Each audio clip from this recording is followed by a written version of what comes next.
feelings of worthlessness from a worldly, from a dunyawi perspective. And every time I take an exam, I fail. Every time I try to do a business, it goes bankrupt. I just have no luck in this life. What's wrong? Maybe Allah doesn't like me. So we have 3 verses now about worthlessness of this dunya. This is material worthlessness. This also happens when you're struggling with depression, when you're battling anxiety. You get feelings of lacking confidence in this dunya. So Allah subhanahu wa ta'ala says, أَلَمْ يَجِدْكَ يَتِيمًا فَآوَى وَوَجَدَكَ ضَالًّا فَهَدَى وَوَجَدَكَ عَائِلًا فَأَغْنَى. 3 rhetorical questions.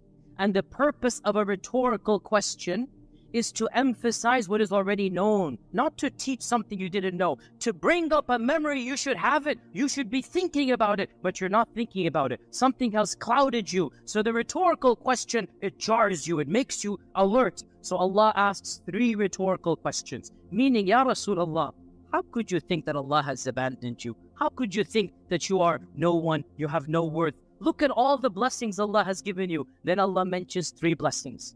أَلَمْ يَجِدْكَ يَتِيمًا فَآوَى. Your mother died, your father died, your grandfather died. You were a yatim in every sense of the word. Yet, at every stage of your life, didn't we take care of you? Didn't we send someone else to protect you? When your father passed away, even before you were born, your mother was there for you. When your mother passes away, your grandfather took you. When your grandfather passed away, your uncle Abu Talib took you. At every stage of your life, your vulnerability was protected by Allah. أَلَمْ يَجِدْكَ يَتِيمًا فَآوَى وَوَجَدَكَ ضَالًّا فَهَدَى. You didn't know the truth, Ya Rasulullah. You used to go to Qadhi Hira. You used to be praying to Allah to guide you. You didn't know how to worship Allah. You didn't know the details of Iman, the details of the Quran. And so Allah subhanahu wa ta'ala guided you. You were not upon the guidance. You didn't know the guidance. Allah Azza wa Jal guided you. وَوَجَدَكَ ضَالًّا فَهَدَى وَوَجَدَكَ عَائِلًا فَأَغْنَى. And we found you didn't have any money, Ya Rasulullah. You didn't have anything. You were poor. Your parents did not leave you a fortune.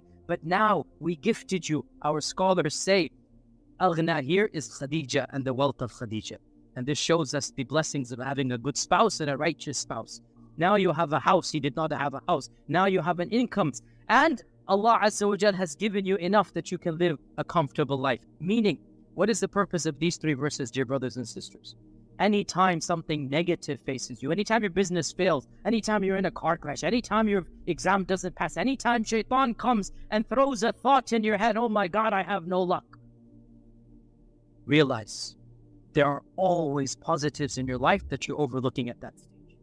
Shaitan has caused you to neglect some of the biggest blessings that Allah has given you, and you concentrate on the negative rather than the positive. Ya Rasulullah, look at all of these positives that you have. How could you ever have thought that Allah abandoned you, Allah neglected you, Allah hated you? How is that even possible? At every stage of your life, Allah blessed you with all of these things. So we learn from this. When feelings of worthlessness come, when feelings of despair come, don't look at the negatives, don't look at the failures. Remind yourselves of the positives. Okay, this didn't work out, but Allah blessed me with that. Okay, maybe I don't have something, but I have something else. Always look at the positives rather than the negatives. Always concentrate on the blessings and examine them rather than what you don't have.